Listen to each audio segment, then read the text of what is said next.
Honourable member for St. John's South Mount Pearl.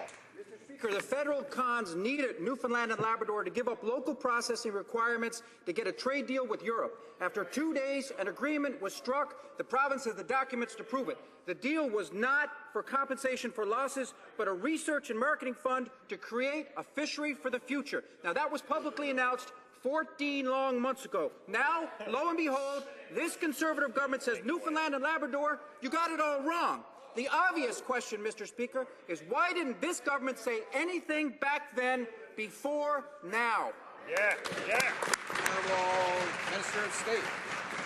Mr. Speaker, we welcome Premier Davis and his delegation to Ottawa today. Look forward to a productive meeting later this afternoon. But, you know, Mr. Speaker, it's ironic. This question is from the same member who opposed our free trade agreement with the EU before having read one word of it. It simply reaffirms the NDP doesn't like trade, doesn't understand trade. They ignore the fact that the EU is the world's largest consumer market, with 500 million consumers, an efficient seafood market worth $25 billion a year. The member needs to get on board with an agreement that will provide immense benefits to his province.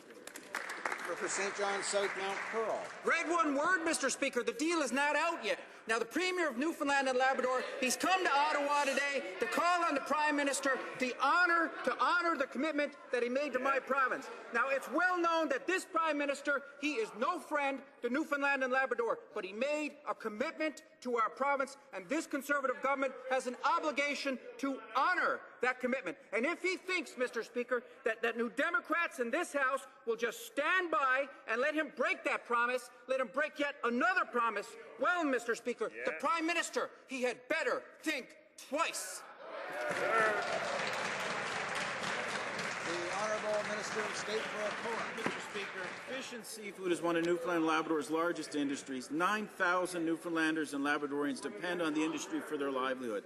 Canada's free trade agreement with the EU will eliminate tariffs as high as 25%, providing fishers with even greater opportunities to sell their products into the largest fish and seafood market in the world. When will that member start standing up for the fishers in his province?